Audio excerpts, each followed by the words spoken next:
Mr. Scott, the ranking member of the full committee, for his line of questioning. Thank you, Mr. Chairman. Several of witnesses have indicated that we might create more jobs than we lose with AI, but that still acknowledges we'll lose jobs.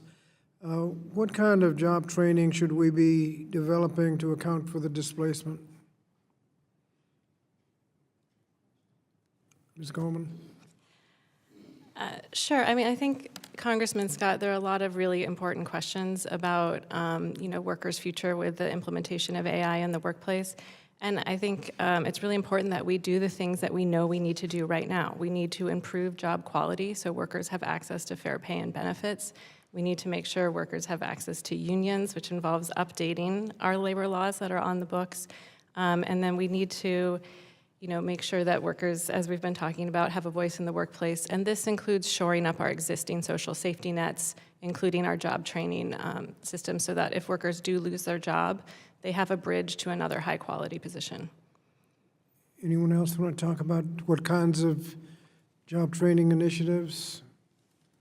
Actually, that helps me tie to my previous comment. I think AI is moving so fast, and it's really hard to think about federal or centralized way to see where the training is necessary, because the American economy is huge and it's dynamic and it's diverse. So we have to think through policy, how can we empower businesses that they can train their workers and they can respond to the local labor demands. Because the labor demand, for example, in Colorado is going to look different from Washington, D.C.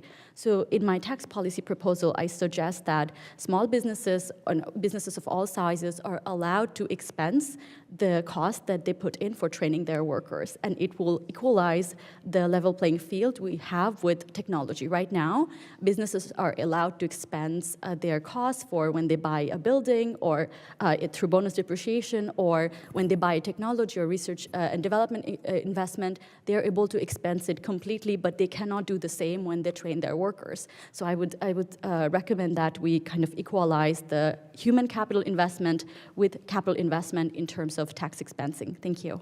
You mean an additional, it's already deductible, you mean an additional expense?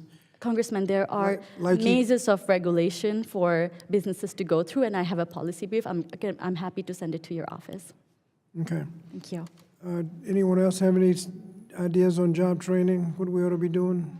I'll just say in general, Congressman, that AI has tremendous potential for education, and that includes upskilling and reskilling employees. And I think it's very important for us to be thinking of ways that we can use AI to help upskill and retrain employees. I think we should look at innovative programs. So one that sticks out in my mind, especially as an Army veteran, as a combat veteran, is the SkillBridge internship program. And that's where at the last 6 months of your time in the military, you're able to do an unpaid internship with a private company.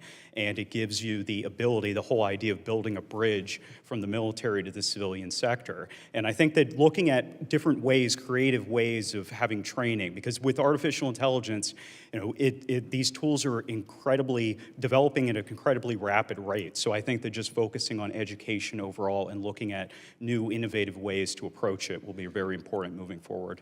Mr. Kelly, you acknowledge that discrimination could happen with AI. If the AI is used to screen applicants, you could have a discrimination, and that's illegal under present law. How would anybody find out, particularly in light of the fact that the EEOC is taking away your ability to see a disparate impact? Well, I think that it's really important to say that as far as establishing that baseline, that in a lot of ways, the use of artificial intelligence to screen out resumes or find the best applicant, it takes away that human element, which oftentimes is the most discriminatory part. So it increases the ability to make objective decisions. So you could take away the consideration of names that are oftentimes associated with, let's say— Well, you can. I mean, if you've got discrimination going on, how do you deal with it? The existing law. I don't think that there's any problem with the existing law. And if you don't have disparate impact, how are you going to prove your case? Well, there's also the ability for commissioners to bring commissioner charges from the EOC. That's been something that's been— Well, the EEOC said they're not doing disparate impact. How would they even know what to target? it doesn't have to be just disparate impact. I mean, it could also be disparate treatment. So they don't have to just focus on the disparate impact, because one of the interesting questions with AI is at what point does disparate impact become disparate treatment? And there's kind of overlap, with that area, but. Thank you, Mr. Chairman. I thank the gentleman for yielding, and now I'll call on Dr. Under from Missouri.